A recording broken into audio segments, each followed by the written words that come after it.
and this man is snoring. Literally snoring loud. And I look at my friend next to me, I'm like, is this real right now? Like, are we both experiencing this at the same time? And, could hear a pin drop, and literally, I'm like,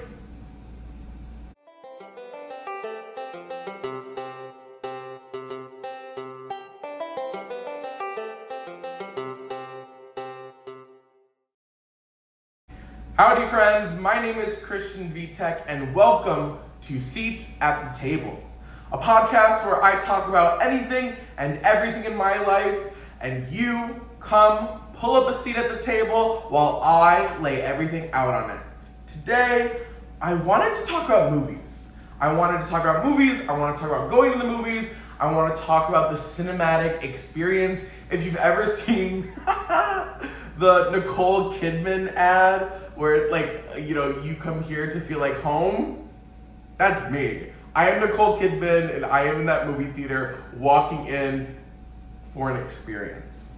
So, I don't know, I just love movie theaters, and it probably stems from growing up in, honestly, the middle of nowhere, and one of the only sources of entertainment being going to the movie theater, and that's kind of what my family did growing up. I have kind of really fond memories of my mom taking us to the mall, which was, the closest mall was about 40 minutes away from where I grew up. So my mom would take us to the mall, whether it be because we were getting groceries or back to school shopping or whatever it was, she would take us to the mall.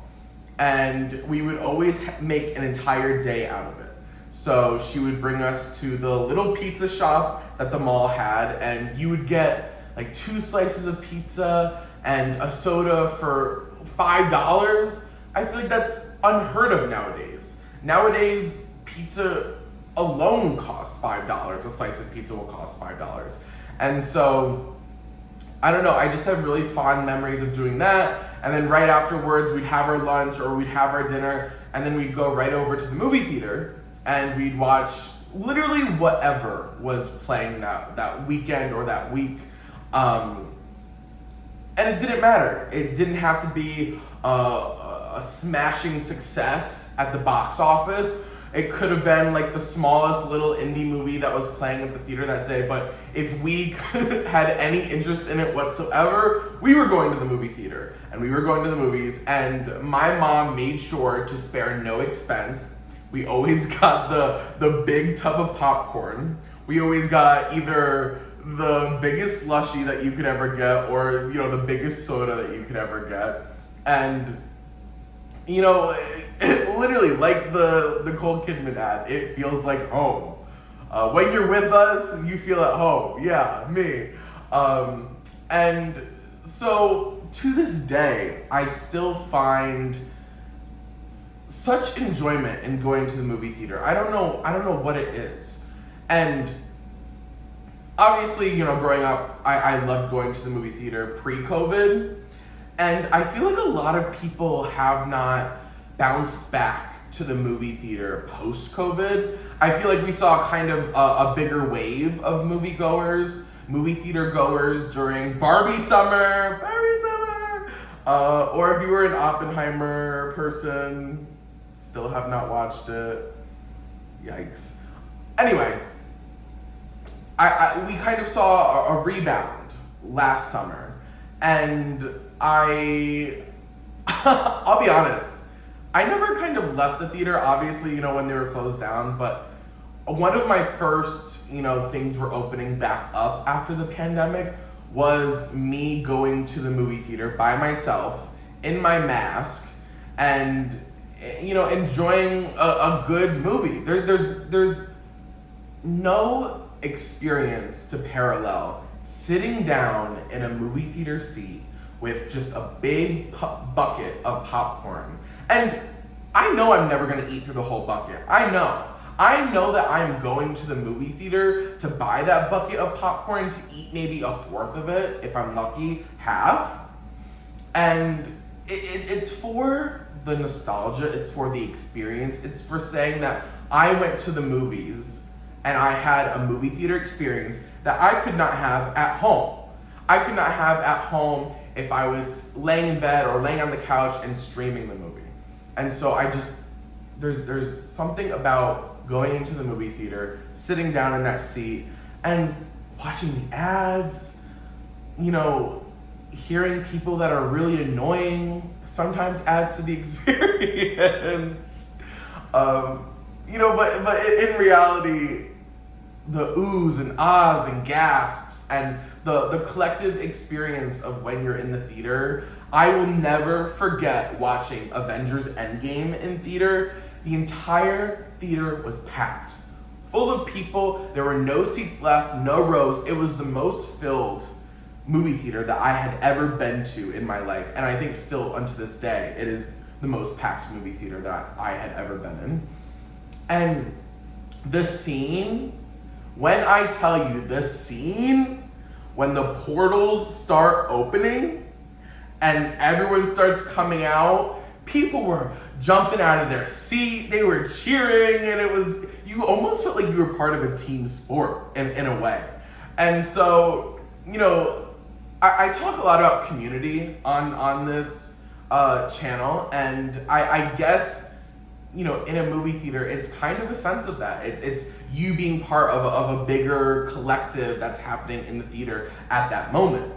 And so, you know, over the past couple weeks, couple months, I find such joy and calmness and a sense of normalcy by going to the movie theater, because you will find a movie theater no matter where you are, no matter almost what time it is. You can go to a movie theater and watch a movie and have the same experience that you would have in New York, that you would have in California, that you would have in Kentucky, wherever. You will have the same experience in that movie theater. Although, I do have to say, now living where I do, the popcorn here compared to New York, I don't know what it is. The popcorn just, it's such a stupid thing, but there's something about New York theater popcorn, or maybe it's like an AMC Regal thing and there's not an AMC Regal down here. It's the popcorn down here, it tastes like harder, a little bit more stale. And I thought, I was like, maybe it's just the first time I'm going. Okay, maybe it's the second time. Maybe, you know, I went kind of within like a 2 or 3 week period. So I'm like, maybe it was the shipment. But then I went to another theater and they had the same exact popcorn that tasted stale. And I was like, I don't know if I like the popcorn down here. But anyway, regardless, I've been going to the movies because it kind of brings a sense of normalcy to my life when I'm away from family and friends. And so I've gone a few times, and one of my favorite is I went to see a movie in IMAX for the first time. So I went and I saw Inside Out 2. And I know it's a kid's movie, there's gonna be kids, but I'm like, maybe if I buy an IMAX ticket, there will be less kids because it's like more expensive and like more adult. I don't know. The logic was logicking in my mind at the time.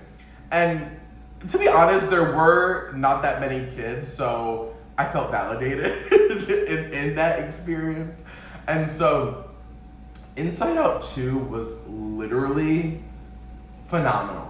And I hate to say it, and I haven't watched the first one in years, and so I kind of feel rude saying this, but I think the second one might have been better than the first. It was just fun. The introduction of the new characters, anxiety, just like really like running the plot, running the show. It really showcased what a coming of age movie should look like and how we should have a conversation around anxiety and depression. You know, you kind of had a sloth character. I don't know what exactly it was called, but you know, around these aspects of getting older and growing up that are so realistic and so prevalent. And I love that they did it in such a smart way. And if you haven't watched it yet, I won't spoil it too much, but the writers were so smart. They were so smart. And there was this moment where Riley, who is the girl that the emotions kind of control, Riley controls the emotions. She was trying to think of new ideas and a path forward to kind of resolve the conflict that she was going through. And she was thinking and thinking, and then, kind of in her mind, a brainstorm starts happening. So she's thinking a brainstorm, and how they depicted that was literally a huge, thunderstorm, tornado vibe, shooting out, these, ideas. And I don't know, it was just, and then there was another part of Inside Out 2 where they were trying to, make their way through Riley's mind. And they whatever, you know what I mean. Just when writing is smart, it is so compelling for an audience to tap into and to resonate with almost. And so I just love going to the movies. I think it's so fun.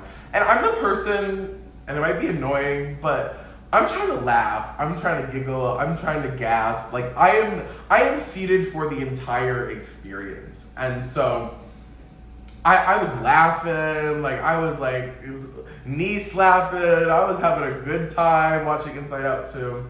And then, a couple weeks after I watched Inside Out 2, I watched A Quiet Place Day 1. And so I was a huge fan of the first two A Quiet Place movies, and I was interested to see how they were going to kind of revert the plot back to Day 1. And I'll be honest, it was a great standalone movie. I really loved it. If there's an end of the world movie, I am seated for it. If you're giving me aliens, if you're giving me natural disasters, if you're giving me zombies, if you're giving whatever, I don't care what you're giving me. If you are giving me an end of the world movie, I am seated and I am watching. A couple months ago, Civil War came out, kind of end of the world-ish movie. Love. I don't know what it is. It's just kind of I can't look away from it. I love watching creature movies. And speaking of creature movies, I know we're talking about movie theaters, but I don't know what has come over me. I've never been a big monster fan. I can do aliens, I can do zombies, but monsters have never really done it for me. But I don't know. I started watching. I watched the revamped Godzilla because they were all on Max, and I was kind of into it. And it was nice because it was kind of a movie where I didn't have to fully dissect the layers of intellectualism in the movie. I just was able to have it on and just kind of watch it. And I guess I'm a fan of monster movies now. Because then after that I watched King Kong, or Kong Skull Island, I think it was called, which I need to log on my Letterboxd. If you haven't heard of Letterboxd, it is a diary for all of the movies you have watched, and you can rate it, you can leave a review, and I don't know why, I find it just kind of fun. And I'm not sitting on there a New York Times editorial, writer. I'm on there, I give it stars out of 5, whatever I think it is, and I'll leave a sentence of why I rated it. And I don't know, I find that fun. And so anyway, I was watching Kong and Godzilla, and then it all leads up to Kong fighting Godzilla, but then they kind of led with the buggy and not the horse, because the featured movie on Max at that time that they were promoting all the movies was the newest one where Kong and am I in too deep with the lore? Okay, where Kong and Godzilla were friends. But the movie before that was Kong and Godzilla kind of facing off. And so I'm okay, well now I know the resolution to Kong versus Godzilla. They team up to save the planet. And so they kind of, did a disservice to streamers. But I don't know. I love a good monster end of the world kind of, and honestly, Avengers Endgame end of the world. I guess it's all coming back. It's it's all coming together, right? And so I don't know. I just am loving my movie era. And I'm no critic. Like, I will sit down and I can pretty much enjoy any movie. I will say, in the last year, of all the movies that I've watched, I think I've only disliked one of them. I am very easy to entertain. I'm never going to show up or hang out at a friend's house or, and they throw on a movie and I'm like, oh, turn this off. Although I did do that with Cardinal Sin, Emperor's New Groove. So Emma, Macy, don't come for me in the comments. And love the movie. Like, it wasn't anything to do with the movie. It's just I was, in a chatting mood and not a movie mood. Anyway, I love a movie. Love a movie. Love a movie. And, I think I spend probably too much free time watching movies, and I guess that's led me here. Led me to get a hobby, to do something other than watch a movie. And so, yeah, I figured I would hop on and kind of chit-chat about my thoughts about Inside Out 2, A Quiet Place Day 1. Yeah, so I guess I didn't really, finish up A Quiet Place Day 1. It was good. It was a really good movie. I loved seeing, how the aliens... I don't know what they're aliens. When they come from space, they're aliens, no? And so, that movie always gets me. So I watched all three of them now. Actually, Through Line, the first movie that I watched after COVID was A Quiet Place, the second one. I don't know what the second, A Quiet Place 2, whatever it was actually my first post-COVID movie, so that's funny. But Quiet Place Day 1, the cinematic experience watching any of the Quiet Place movies is unparalleled, because you're in there, like I said earlier, you have your big bucket of popcorn, you have your soda, your slushie, or whatever you got, and you're ready to go, you're ripping open the wrappers of the candy you have, and this movie, silent. You can hear a pin drop. And so, it almost invites you in. It almost says, shh. It tells you to be quiet a little bit. And you want to talk about bad etiquette in a theater? Tell me why the last couple of times I've been to the movie theater, 2 people have fallen asleep. And not only have they fallen asleep, they've snored very loud. And if we're talking grievances, I'll continue. Also, if you're sending your child to the movie theater, if they're young, if they're in middle school, if they're in high school, make sure they have some manners. Because if I'm going into a movie theater and they're on their phone and they're flashing their phone flashlight and they're talking and they're yelling and they're screaming and they're getting up and they're getting down, I'm like, why did you even pay for the movie? There is probably another extracurricular activity you could be doing at this moment. But sleeping, being on your phone, and talking consistently during a movie, major red X. Do not go to the movies. You people are meant to be on the couch, in bed, streaming the movies. So stay there. So yeah, I'm watching Quiet Place Day 1, and this man is snoring. Literally snoring loud. And I look at my friend next to me, I'm like, is this real right now? Are we both experiencing this at the same time? And, could hear a pin drop, and literally, I'm like, are we serious right now? And also, when a person is snoring and they came with someone else that's awake, why are you not waking that person up? I don't know. I just love the movies, but there's always a caveat, and I would say those 2. So, long way around, Quiet Place Day 1, phenomenal, good. I literally changed the tune from the beginning. I'm like, it was alright. But no, it was so good as a standalone movie. The acting, who started it? The guy from Stranger Things, he was so phenomenal because they kind of did a reverse casting where they had a strong woman and like a weaker man, I guess, and seeing the nuances of a man suffering with anxiety and, you know, kind of being led through the movie by the woman. I know y'all are gonna eat me up for not knowing A Quiet Place. I'm not a names person. Like I'm like, yes, you were from Stranger Things. Lupita and Joseph, phenomenal. The acting was like out of this world. Absolutely loved them. She was just, there's such beauty when a performance is so controlled yet vulnerable, and she just, as always, hit the nail on the head. I've always said hit the head on the nail. I mean, I guess does it work? Like hit the hammerhead on the nail? I don't know. Y'all will choose. But no, they were phenomenal. The acting was so great. It was just, the plot line was a little bit different than the first two, and it was different than what I was expecting going into the movie.